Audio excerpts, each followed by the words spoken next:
নকল মানহীন প্রসাধনী পণ্য ব্যবহারে দেশে দিন দিন ত্বকের ক্যান্সার সহ নানা রোগে আক্রান্ত হচ্ছেন ভোক্তারা।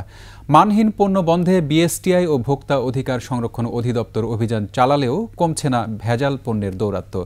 বিশেষজ্ঞ চিকিৎসকরা বলছেন, অভিযান আরও বাড়ানো এবং ভোক্তার সচেতনতার মাধ্যমে কমাতে হবে নকল প্রসাধনী পণ্য। তৌহিদুর রহমানের রিপোর্ট। চাহিদা বাড়ায় বিদেশ থেকে আমদানির পাশাপাশি দেশেও বাড়ছে প্রসাধনী পণ্যের উৎপাদন। তবে এখনও বাজারে দেদারসে বিক্রি হচ্ছে নকল এবং ভেজাল পণ্য। চকবাজার ও মৌলভীবাজার এবং কেরানীগঞ্জের নানা প্রান্তে বিক্রি হচ্ছে এসব নকল পণ্য।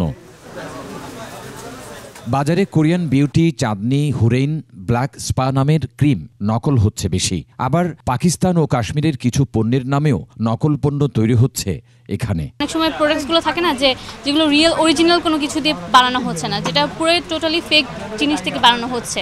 এসব ভেজাল পণ্য ব্যবহারের কারণে খোদ রাজধানীতেই বাড়ছে স্কিন সংক্রান্ত রোগীর সংখ্যা। বাড্ডার তরুণী রিপা একটু সৌন্দর্যের আশায় নকল পণ্য ব্যবহার করেন। এতে তার ত্বকের উজ্জ্বলতা তো আসেইনি, উল্টো আরও ক্ষতি হয়েছে। রিপার মতো মগবাজারের তানিয়েও নকল ক্রিম ব্যবহার করায় ত্বকের মারাত্মক ক্ষতি হয়। অনেক আগে স্কিন শাইন দিতাম, স্কিন শাইন দেওয়ার পরে রোদের ভিতরে যাওয়া যেত না, পরে লতা দিছিলাম। স্কিন শাইন ব্যবহার করি কিন্তু মুখ ফর্সা হয়েছে, উজ্জ্বল হয়নি।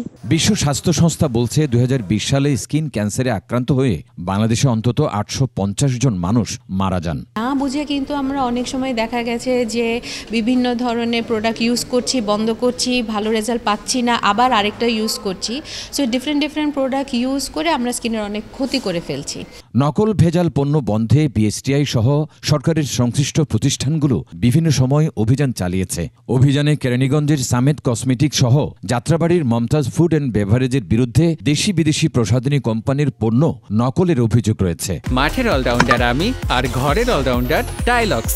টাইলক্স টয়লেট ক্লিনার, ক্লিন মানেই টাইলক্স। 23-24 অর্থ বছরে 81টা মোবাইল কোড করা হয়েছে এই অবৈধ কসমেটিক পণ্যের উপরে।